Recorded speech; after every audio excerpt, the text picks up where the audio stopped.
le bilan après un combat pour avoir gagné coronavirus alors que commencé donc tu es un peu dans le tu trembles la ngay tiit un peu parce que c'est une façon de faire un bilan anticipé. On n'a pas commencé le combat. Il va se passer énormément de choses mais man li ma bëggoon ak sama xam-xam bu ndaw problème bu toll nii bu amee da nga koy contextualiser. Il faut le contextualiser nga xool lan moo ko war a créer lan moo ko war a yàq et tout. Je l'ai glissé quand Diao parlait bu muy jël parole maa ngi koy wax ne dafa am une exception aujourd'hui dafa am une exception boobu moom mooy moo changé la donne sax dañu nekk si benn moment boo xamante ne c'est un décret du président moo génn par rapport au Covid toutes les décisions toutes les mesures qui accompagnent cette histoire-là foofu la moo koy tënk c'est une situation exceptionnelle d'urgence qui a créé ce décret du président qui contrôle toutes les actions qui vont dans ce sens. Je ne sais pas si vous me comprenez, c'est une exception. L'Assemblée n'a plus de manœuvre, c'est le président de la République avec son décret pendant un délai de 2 mois dans un premier temps qui va conduire toutes les actions. C'est comme ça que ça se passe.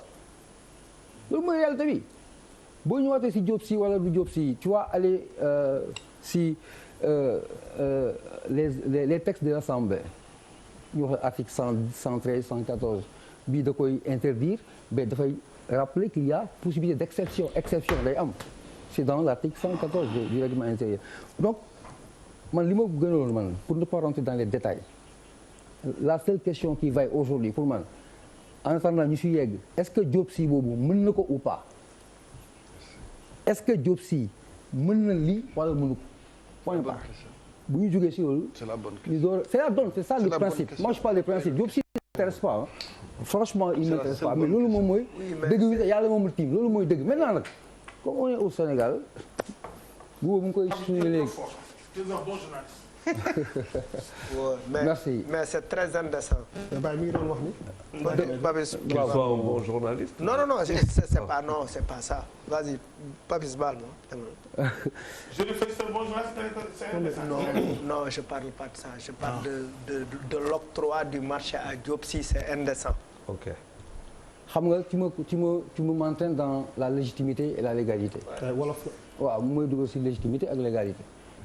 man je veux pas rentrer dans ça parce que man dama am benn choc bu ma am bu ndaw tuuti man dama tiit j'ai peur pour mon pays j'ai peur pour tout le monde donc on me parle de ceeb de riz de diwlin c'est important c'est important ça fait partie du combat mais c'est pas xëy na discours boobu moom moo doon rassurer donc pour éviter les polémiques boo duggee ci affaire da ngay dem ci wàllu droit ñu naan baax nag baaxul 113 114 qu'est-ce qu'il faut faire or li tënk loolu yëpp moom mooy décret présidentiel boobu ça vient en situation d'urgence loolu wax nañ ko ba mu leer nañu dellu si waat éviter politiciens yi bàyyi ne combat bi Macky Sall wala Sonko wala Diao c'est le combat d'un peuple man bi corona bi commencé la commencé wax lii il faut l'attaquer ensemble le battre ensemble et s'il faut faire notre bilan on le fait à la façon qu'on aura choisi c'est ça qui est important merci.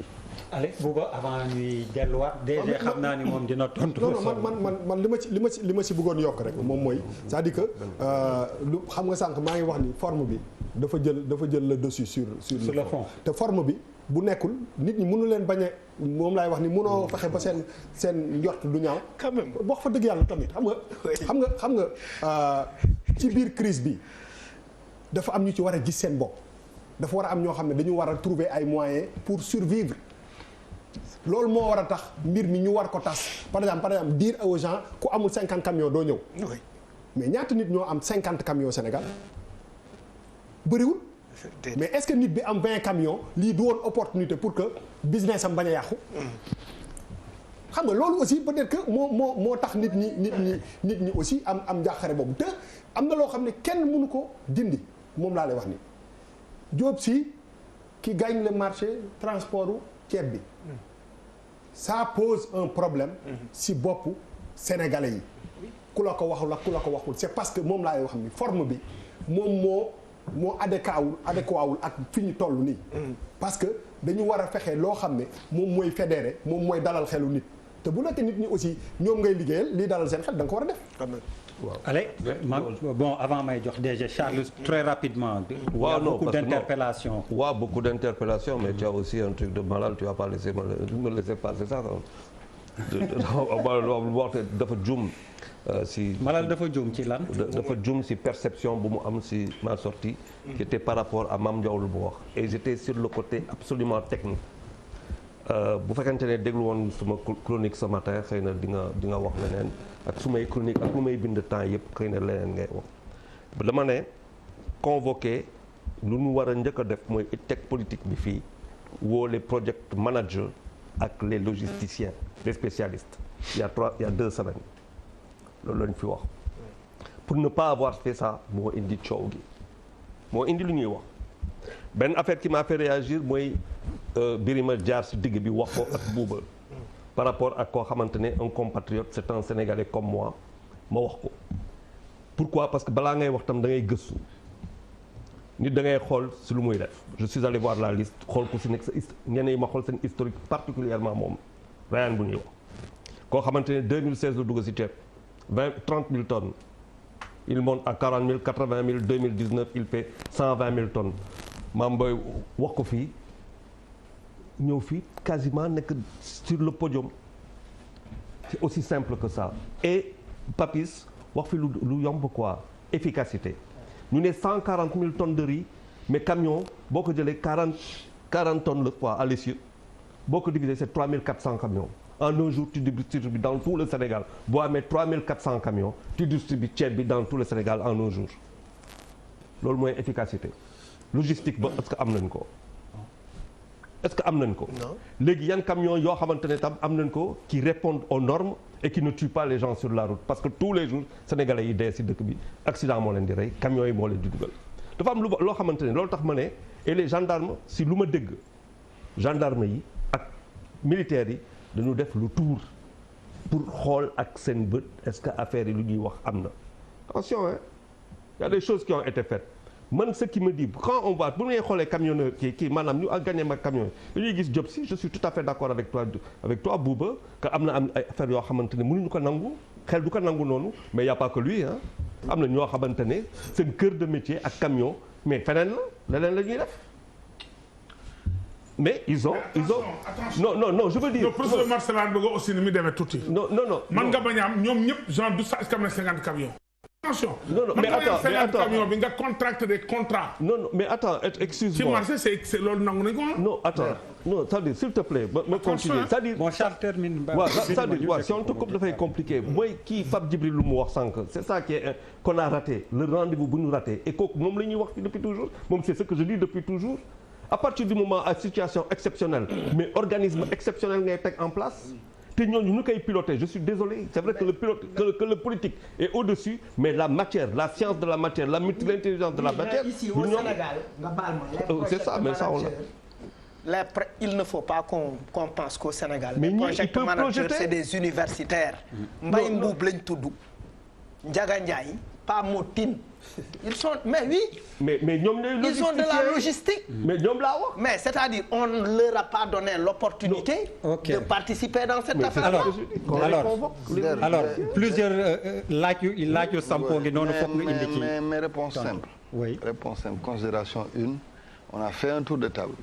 Personne ne m'a dit s'il y a un scandale ou pas parce que normalement un scandale c'est de me dire j'ai vu quelqu'un à qui on a attribué un marché à 275 000 baal leen ma scandale bi mooy ñu ne ma am na ku gagné marché bi 275 000 francs la tonne mais am na keneen ku soumissionné woon à 270 000 joxuñu ko c'est ça un scandale mooy ñaar ñu doon concurrence ñu gis ki nga xam ne moo gën a néewle ñu bàyyi ko jox ko gën a cher le loolu mooy scandale kenn weddiwul la plus petite offre bu gën a ndaw te ñooñu ñoo gagné mooy ñu am 275 000 la tonne kenn du weddi loolu deuxièmement sur le transport en fait d'ailleurs je vais revenir sur le riz mais ci wàllu transport bi on a permis aux camions borom camions yi dañ leen wax ni bu leen neexee ngeen dajaloo pour ngeen am 50 camions mais malgré tout offre yi xam nga ñaata camions la Malal contrairement à li ngay wax amoon na ay soumission y avait 27 offres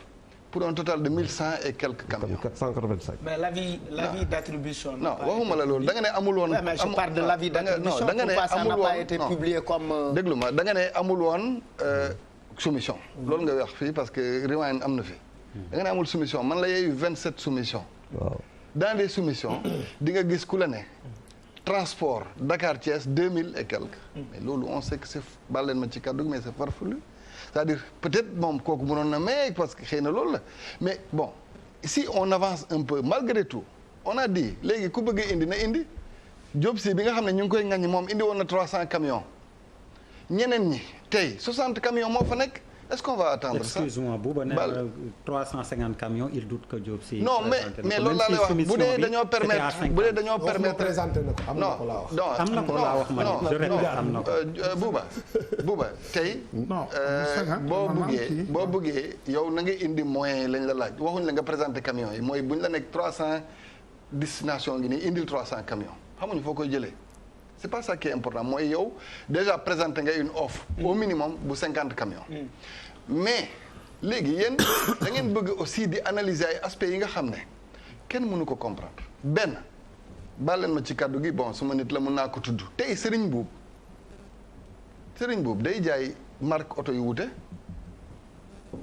Serigne Boub 2 entreprises donc yii di jaay xaw ma Gritwall chinoise yeneen bi ak yeneen marque donc bu ko neexoon soumissionné dans 2 marchés mu gagné ñaar yëpp c'est un scandale c'est pas un scandale. non fii su. non fii c'est pas oto la non ceeb kese la ceeb la oto la ceeb kese la non ceeb la oto waxuñu 2 types de ceeb. on n'a pas dit ceebu Pakistan ak ceebu. dañ la ne oto la. déedéet booy. déglu ma wala ceebu waal. non léegi booy soumissionné pour oto man.